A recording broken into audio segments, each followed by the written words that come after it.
আমার নাম শ্রীরাম দাস। আমি রাউজান সরকারি কলেজে অধ্যয়নরত একাদশ শ্রেণীর একজন ছাত্র। আমাদের প্রজেক্টের নাম হচ্ছে radar air defence system. Radar air defence সিস্টেমটা কি? এটা হচ্ছে আকাশ প্রতিরক্ষা ব্যবস্থা এবং আল্ট্রাসনিক সেন্সরের মাধ্যমে এটা ট্র্যাক করে লক্ষ্যবস্তুকে। এক্ষেত্রে আমাদের প্রথমে আছে রাডার সিস্টেম। রাডার সিস্টেমটা কি? রাডার সিস্টেম হচ্ছে এমন একটি সিস্টেম যেটা প্রতিনিয়ত শব্দ তরঙ্গ প্রেরণ করে। যদি এই রেঞ্জের মধ্যে, রাডার রেঞ্জের মধ্যে কোনো বস্তু এসে পড়ে, তাহলে সেখান থেকে শব্দ তরঙ্গ বাধাপ্রাপ্ত হয়ে আমাদের রিসিভারে এসে পৌঁছাবে। তখন রাডার বলতে পারবে কোথায় কি আছে, এটা কি ড্রোন নাকি মিসাইল নাকি এয়ারক্রাফট, সেটা নির্দেশ করবে।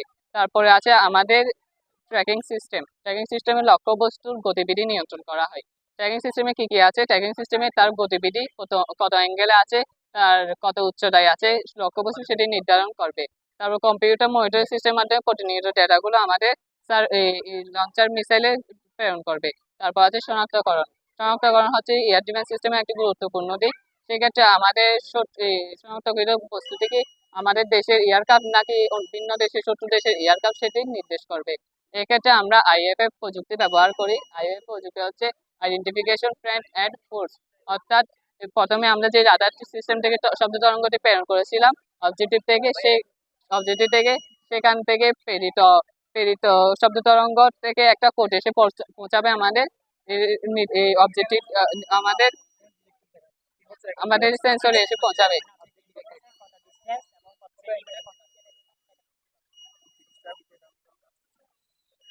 আমাদের অবজেক্টে এসে পৌঁছানোর পর একটা কোড আসবে। কোডটা যদি এই সেন্সরটা গ্রহণ করে তাহলে সেটা হবে আমাদের দেশের এয়ারক্রাফট, আর যদি না করে সেটা হবে যে আমাদের বহির্দেশের অথবা শত্রুর এয়ারক্রাফট।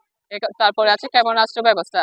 এখানে আমরা দেখতে পাচ্ছি ক্ষেপণাস্ত্র ব্যবস্থা রয়েছে। ক্ষেপণাস্ত্র ব্যবস্থার মধ্যে রয়েছে ইন্টারসেপ্টর মিসাইল। ইন্টারসেপ্টর মিসাইলের মধ্যে আবার রয়েছে আমাদের সারফেস টু এয়ার মিসাইল।